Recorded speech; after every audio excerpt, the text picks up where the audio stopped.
really pleased to be able to speak again to people in the Philadelphia area. I have had some great adventures in Philadelphia. Mind you, it was something like 60 years ago, but nevertheless, Philadelphia has a special place in my heart, and I have very fond memories of being there in the good old days. So it's nice to be back, even if only by Zoom.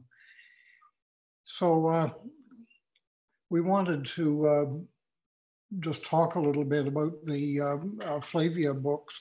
I think you might be familiar with them. And I can just give you a very brief introduction to them. The first Flavia book, which was the sweetness at the bottom of the pie, was kind of unusual because when it was published, I was 69 and had retired from the television broadcasting business and had always wanted to write a mystery story. And I wrote about the first 15 pages of that book, and lo and behold, it won the Debut Dagger Award from the Crime Writers Association in Great Britain.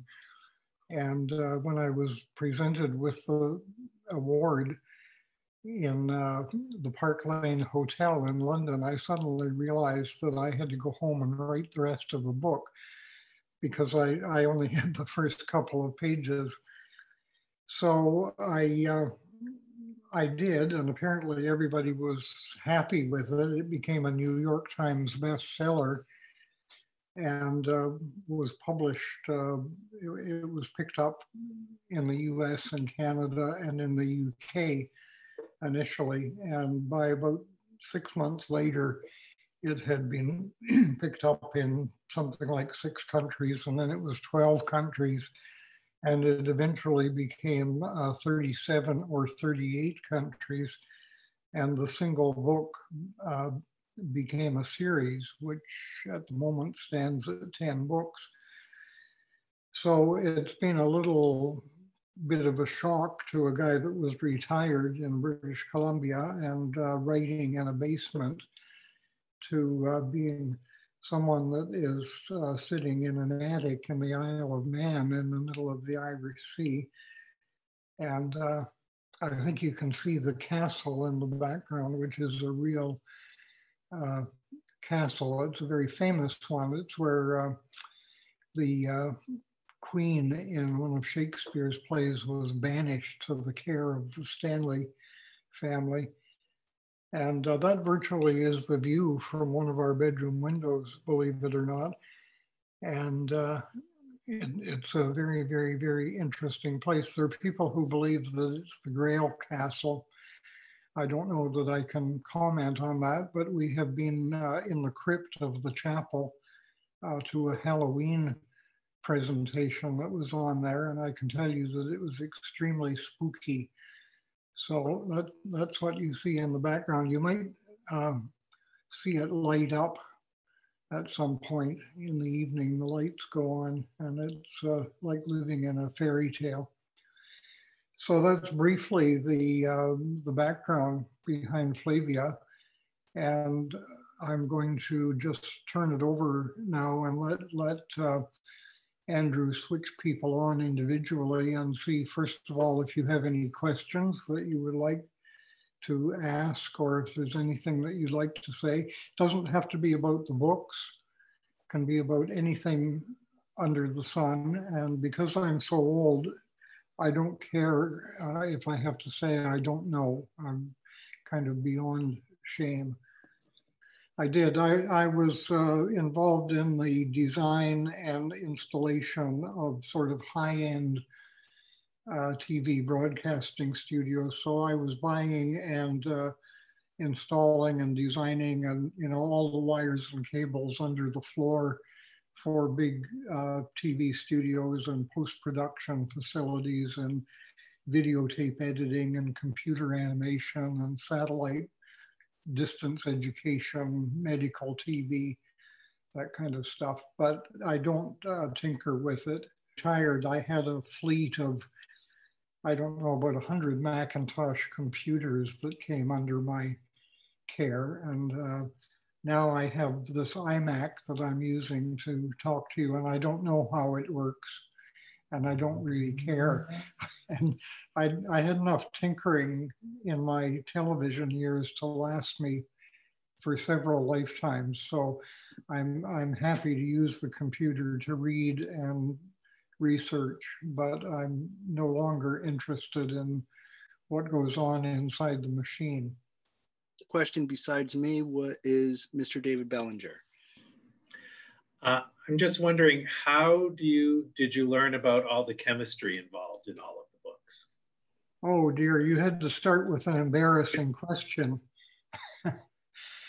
The sad truth is I don't know anything about chemistry. Chemistry was my worst topic in school, and I got absolutely nowhere with it. But when Flavia appeared from the universe, she came complete with her interest in chemistry.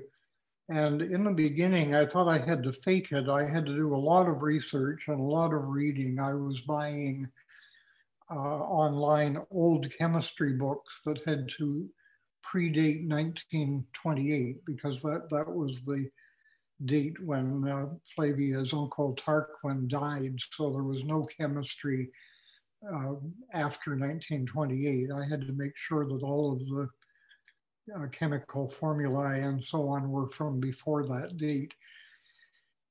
But there was kind of a remarkable thing happened as I was writing, that I found that Flavia quite often knew much more about the chemical aspect than I ever did. And I don't know how she knew, but she would come up with chemical solutions to things that I was not capable of because I didn't have that information.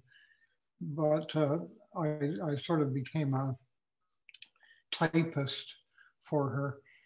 And all I did was write down what she said. And I found out that she was mostly right about the chemistry. And again, I can't explain that. I don't know how it works. It could be that in reading hundreds of volumes of stuff that it goes into your subconscious and sticks in there. I could believe that if it was just facts. But Flavia seemed to know about step-by-step experiments and procedures on how to do something. And actually the chemical things were perhaps the least edited, came as written. And the only thing we had to do was that a couple of the publishers demanded that we remove certain dangerous information that may have put readers into a situation that maybe their parents didn't want them to be in, chemically speaking. And they asked me if I could be a little bit more obscure. And so I had to rewrite some of the details of the chemical thing so that nobody would hurt themselves. That's a long answer, but that's the answer. A person has asked, do you have any favorite mystery authors that have influenced your work? I think a lot of the English Golden Age mysteries that I was brought up on, Dorothy Sayers notably, I think, had a huge impact because her books were so witty, and they were not only puzzling, but they were a lot of fun to read. So Dorothy Sayers, later I think a bit of Agatha Christie. In my avid mystery reading years, Niall Marsh, I think, was a great influence. I still read her books. And since having the Flavia books published, some of the remarkable things that have happened is that I've been allowed to meet some of my favorite mystery authors and to get to know them and visit with them. And I can hardly believe that. I still have vivid memories of being in the Saskatoon Public Library reading Peter Lovesey's mysteries which I admired hugely. And then about 2 summers ago, I found myself sitting in a Shropshire garden with Peter and his wife pretty well all day, and have been in touch with him ever since. He's just celebrated the 50th anniversary of one of his very famous books, Wobbled to Death. So the English authors, of course, Conan Doyle, you can't skip Conan Doyle. There are just so many of them that have influenced my writing, but those are the big ones. Thank you. Another person in the chat has asked, who or what was your inspiration for Flavia? I don't know. She just appeared. It's a thing that I've tried to explain, and I don't know if the explanation ever works or if it rings true.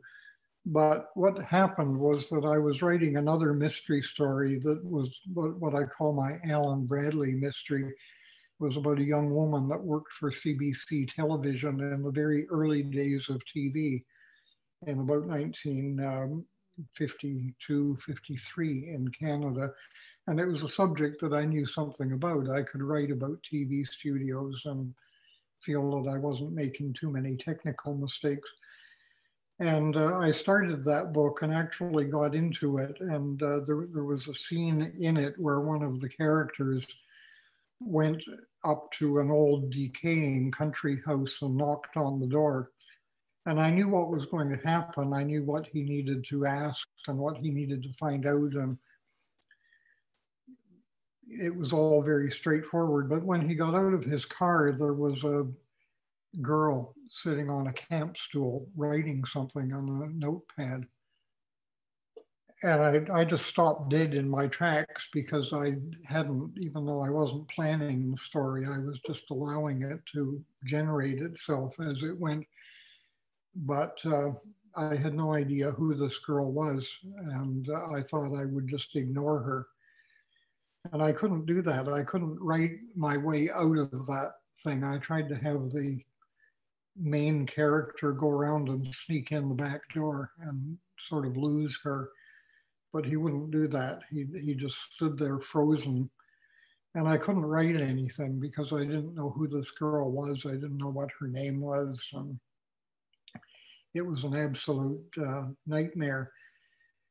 And I knew that you can't write a character if you don't know who they are. You can't keep referring to her as the little strange girl on the camp stool or something. So eventually he wandered over and he started talking to her. And within 1 or 2 words, she had completely not only got the best of him, but made him so ridiculous that I didn't even think I could write about him anymore. And I thought, okay, well, I guess she's taken over my book then. She's going to be the story. But I don't know what her story is, so I have to wait until she tells me what it is. But I couldn't do that because I didn't know her name and I didn't know anything about her background. So I wandered around in the neighborhood. I used to get up and go for walks very early in the morning, like about 5 o'clock or something like that, and walk around a beautiful lake in British Columbia and throw names out and say, is your name Margaret Forrester or something? And as I've said many times, Flavia would inwardly just, and I guessed random names for a couple of months on my morning walks and never hit the right name. But one morning I just said, is your name Flavia de Luce? And Flavia didn't roll her inward eyes, but she didn't say anything, but I knew that that was her name. So I ran home and got on the computer and said, talk to me, Flavia. And she said, the opening book, this was when I gave her her own mystery. She said, it was as black in the closet as old blood. They had shoved me in and locked the door. I breathed heavily through my nose, fighting desperately to remain calm. I tried counting to 10 on every intake of breath and to 8 as I released each one slowly into the darkness. Luckily for me, they had pulled the gag so tightly into my open mouth that my nostrils were left unobstructed and I was able to draw in one slow lungful after another of the stale, musty air. And that was the first thing that Flavia ever said. And I thought, it's beyond me. I don't know what all I can do is keep my fingers on the keyboard and just listen. Don't try and steer her. Don't try and plot. Don't do anything, just listen. And so it became a listening exercise, which I came to rely on. And I still do that. Flavia wakes me up at 3, 4 o'clock in the morning with some cryptic phrase or some wonderful put down or sharp comment. And I'm just going to ask if you keep a notepad on your nightstand. I do, yeah. I have pencils, pens, paper, and an iPad so that I can, whatever it is, I have to write it down. And I have, I guess, hundreds of pages of paper that have all these wonderful observations and snippets of dialogue, but I'm not quite sure what they constitute. But if I start writing, they will gradually sort of fly off the shelf and onto the page. But don't ask me how it works. I don't know. I've talked to other people that say that they write like that, but that people don't believe them. Bradley, my name is Catherine and I'm a librarian. My question is about your writing style, and I think continues off of what you were talking about. I've always marveled at your use of metaphor and simile. And when I read, I just pick up on some of those phrasings. One of them that always stuck with me was when you talked about how the motes of dust float like little worlds and the pencil beams of sunlight. And then one about how a thatched roof slopes down almost like a puff of bread coming out of its baking pan. And so I was just wondering, does that writing style, that ability come naturally to you? How do you make those just wonderful associations? I think it does come naturally. It's probably partly because that's the way my mind works. And maybe even more that that's the way Flavia's mind works, but it's a very visual approach to writing. And Flavia in the first book is almost 11. And I'm told anyway that children of 11 don't have the capacity to intellectualize too much, that things are much more aligned with the senses. And Flavia's visual sense and her sense of hearing are extremely acute. So with Flavia, I guess it's a genetic thing. And with me, it's just because I have kind of a magpie mind and store a lot of these images, and they seem to be almost a shorthand way of conveying a scene or a feeling to the reader without rambling on like an 800-page novel about the feeling of a scene or an emotion, which is something else I've often wanted to say during one of these Zooms, is that I was determined from the outset that although the books may be funny and there may be comic scenes in them, that whatever happened, that the emotions and feelings had to be absolutely genuine. And I have never played with those aspects of it. When Flavia encounters tragedy, it is indeed tragedy, because that's the way life is. And I have had readers who have objected to some of the horrible things that have happened to Flavia. And I can see their viewpoint, but at the same time, if I had taken an eraser and scrubbed those feelings from the books, they wouldn't be the books that they are. And I don't think they would be as popular if they had no feelings, or if they had a very cavalier approach to emotion. Is there a lesson you've learned or sticks out that you've learned over your career, either through writing or through conversations with other authors? Gee, I've learned a lot from other authors because I've always been much too avid a reader, and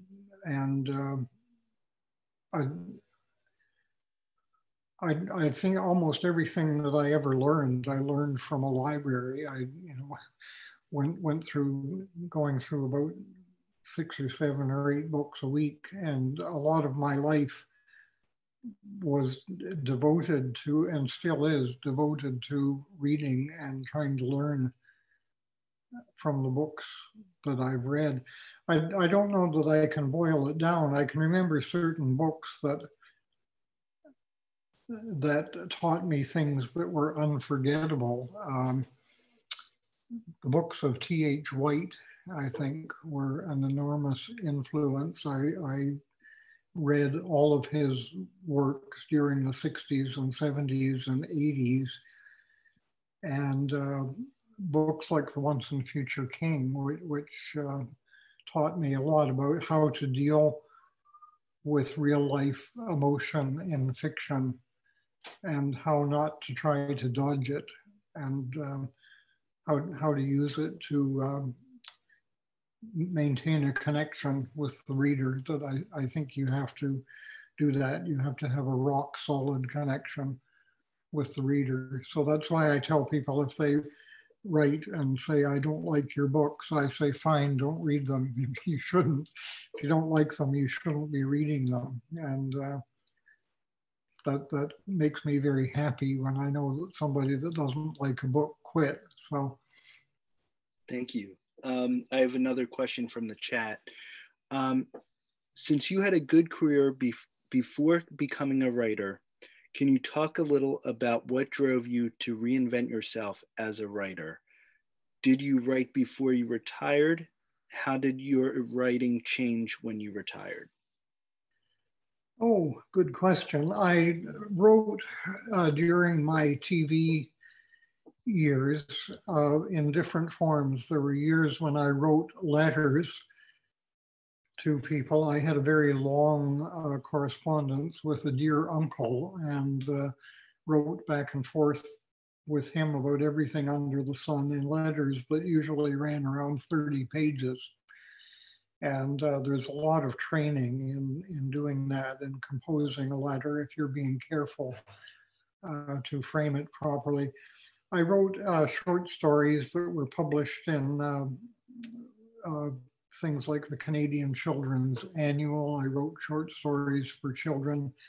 I wrote pieces that were broadcast by CBC Radio, and I wrote short pieces of fiction that were published in literary magazines, but not very often, maybe once or twice a year.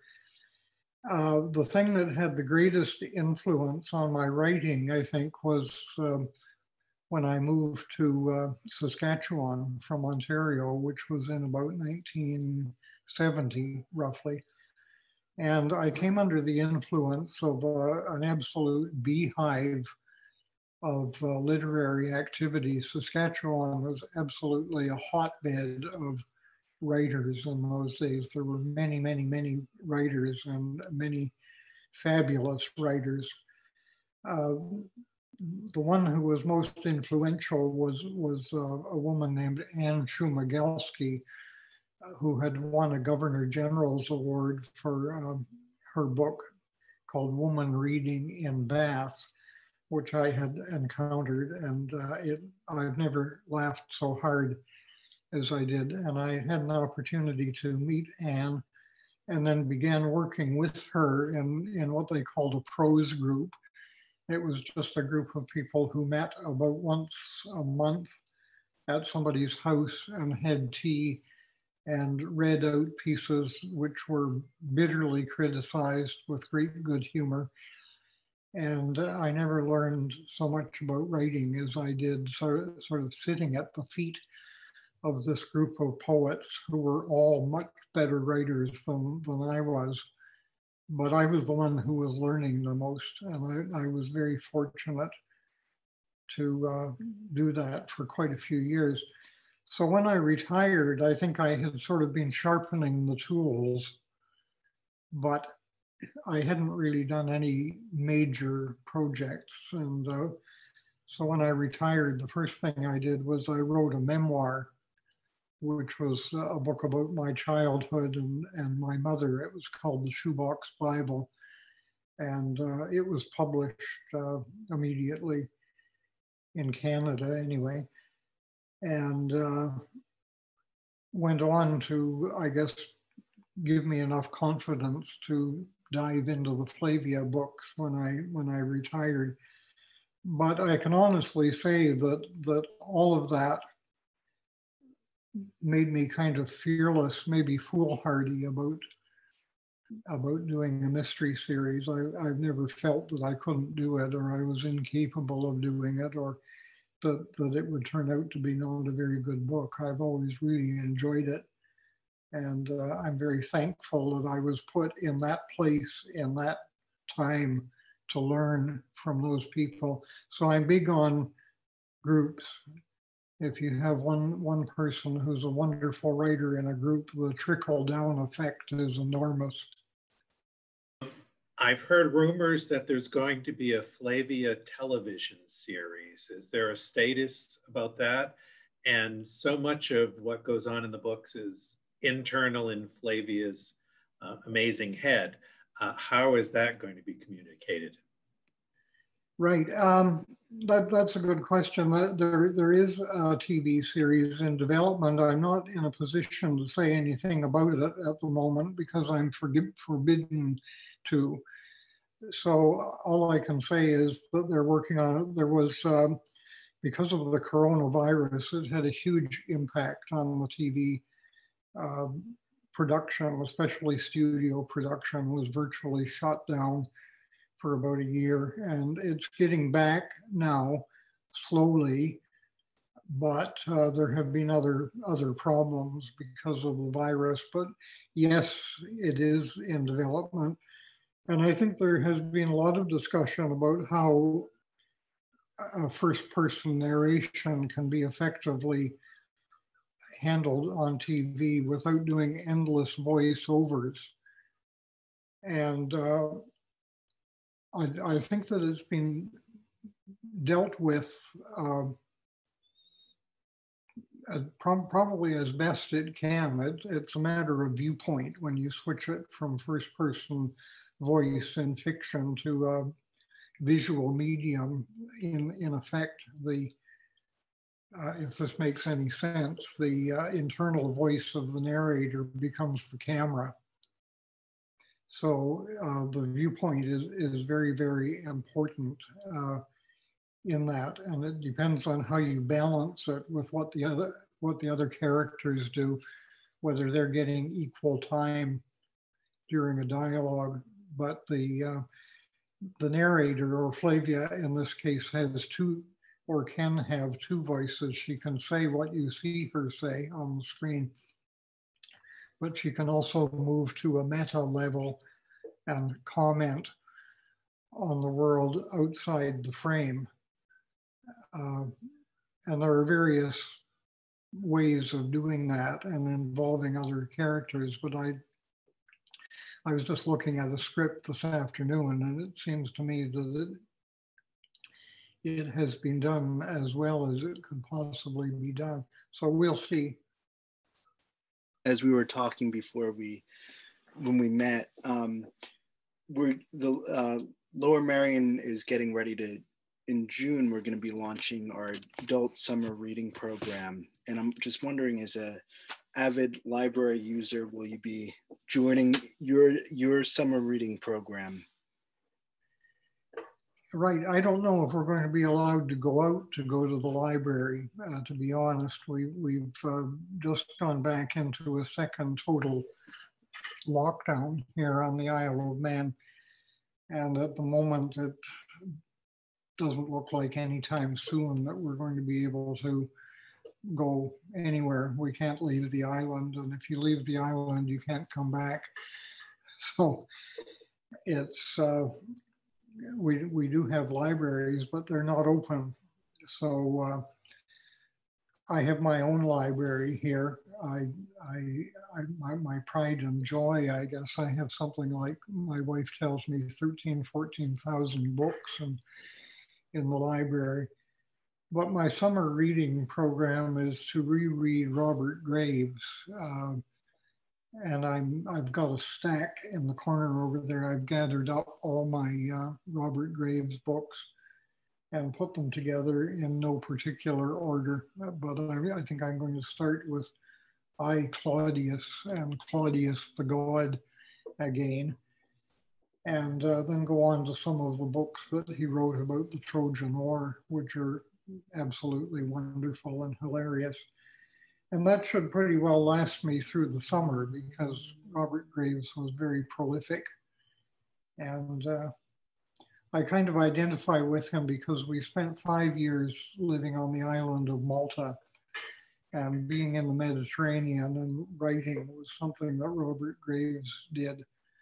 And when he talked about the joys and difficulties of writing on a Mediterranean island, it's something that I can really connect with. So I'm looking forward to the summer, and maybe even get into some of these other piles of books. I have a series that I picked up on the Roman emperors that I'm looking forward to. So you can see I'm into the classics. Absolutely. Are you currently writing or working on anything for future publication? Yes, I'm working on a Flavia book, and I'm working on another big top secret program, project. And again, it's not anything that I can talk about because it's liable to die if I put a spotlight on it. But I'm doing an enormous amount of reading and research. That's one good thing about the COVID, is when you can't sleep, you can sit up all night in bed and read. So, but I'm looking forward to be able to get back to the libraries again and participate in some of the family reading programs. They're just a huge amount of fun to deal with young people that are so bright-eyed and inspirational. I just wanted to ask, if I may, I know you were talking about, you always want your books to be, appropriate emotional content. The later Flavia books, like, her life got really dark. Was there did that just happen? Or Yes. Yes? Okay. Can you speak to that? I think I can. I'll certainly try. It was things that happened the way they happen in life, I suppose. It might have reflected, although I don't think it did, but it might have reflected things that were going on around us. That life isn't always happy and funny, and when those things happened in the book, they tended to happen very abruptly and without my knowledge. They were not anything that I planned or thought, oh gee, it would be really thrilling, or it would be a major story point or something. I would never do that. When they happened, it was something that arose naturally out of the circumstances, and I wouldn't change it. As I said, I wouldn't for anything try and rewrite an ending to make it happy or happier for readers, because it wouldn't be true. And because those things were true in whatever world it is that those characters live in, I am obligated to report it. And there has been a lot of discussion about that. People have said, how could you possibly have done that to Flavia? You know, you must be the most cruel-hearted creature that ever drew breath to be able to do that. What a wicked thing to do to a young girl. And all I can say is that's what happens in life. And it happens to most of us at some time or another. And it's probably better to deal with it in writing. It's more useful to have Flavia deal with those situations.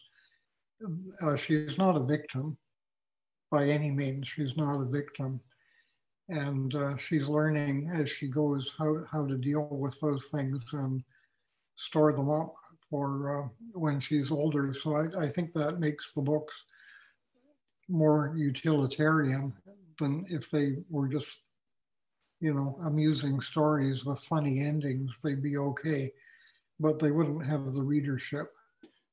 Was there ever a writing decision that you felt strongly towards, and a publisher or editor gave you notes and you had to fight for it to be left in?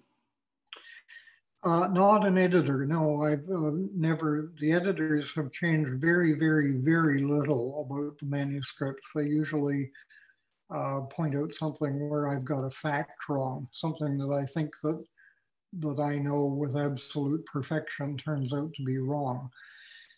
And they've pointed that out. The only time I can think of is that in one of the books, I won't say which one, but Flavia killed someone. And my wife was just appalled when she read it. She said, "You can't do this. You cannot do this. I'm not going to allow you to do it. Flavia would never do that." And I said, "Well, it was an accident." And she said, "It doesn't matter if it was an accident. You can't do that." And she reminded me of something that happened to me fairly early in my writing career, when I was writing stories for children in the Canadian Children's Annual. And I wrote a short story about, it was sort of an Aesop's fables. It was a story about a little boy that took everything for granted, including God. And there was a scene towards the end of it where he was walking along a country lane and he was held up by a couple of highwaymen, and he tried to call down a bolt of lightning from heaven and kill these two highwaymen. But the bolt of lightning came down from heaven, but it glanced off a tree and killed a cow, which was standing in a field nearby. And I had an opportunity to read that story to a group of school children. They were about grade 5, I guess, who would have been, oddly enough, about Flavia's age. And there was, right in the middle of my reading that story, a girl in the back row just jumped up to her feet and she said, "You can't do that. You killed that cow just because you thought it was funny. It was a joke." And I said, "Well, I admitted it was. I put it in to be funny." And she said, "You can't do that.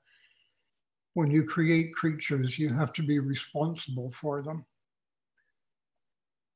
And that was probably one of the things we were talking about. One of the greatest things that I learned about writing is that indeed, when you create creatures, you have to be responsible for them, even if they're the wildlife in the story. And so that is tied up with the responsibility towards Flavia and the things that happen to her, that all I can do is try to arm her against the things that life throws at her, but I can't change them. Thank you very much. That was a very interesting answer. I really appreciate it. Good. Well, that was an interesting question. So thank you for reminding me. I need to be reminded of those things quite frequently these days. Besides reading and writing, do you have any other hobbies you engage in?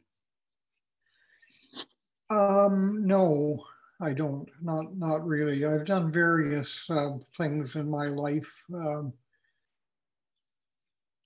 sort of half-heartedly, I guess, looking back on them, just bypass. I like playing snooker. That's probably my greatest passion, aside from reading. And living in the UK, the snooker is almost constant on television, so we can watch very high level of play. And I've been very proud of getting my wife to be a fan of snooker. She knows now much more about it than I do.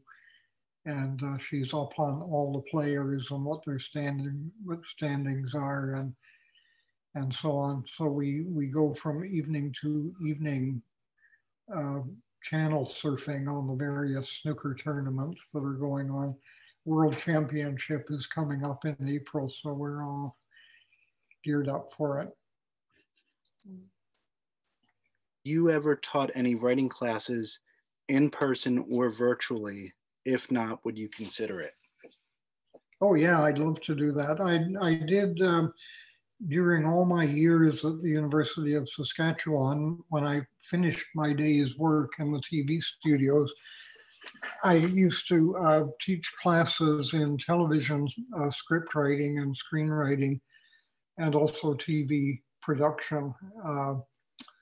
It was a series that was offered by the Extension Division of the university, and I did that at basic and intermediate and also advanced levels for quite a few years. So I did a lot of in studio and in classroom writing teaching, and I loved it. There was nothing that I missed more when I retired than working with the students. So yeah, I would be really interested in doing that kind of thing. Yes, it's something that I have missed a lot since I retired. Is it's so inspiring to work with creative people that have ideas that would never cross your own mind, and you can kick them around and talk about, discover new ways of doing it and saying it.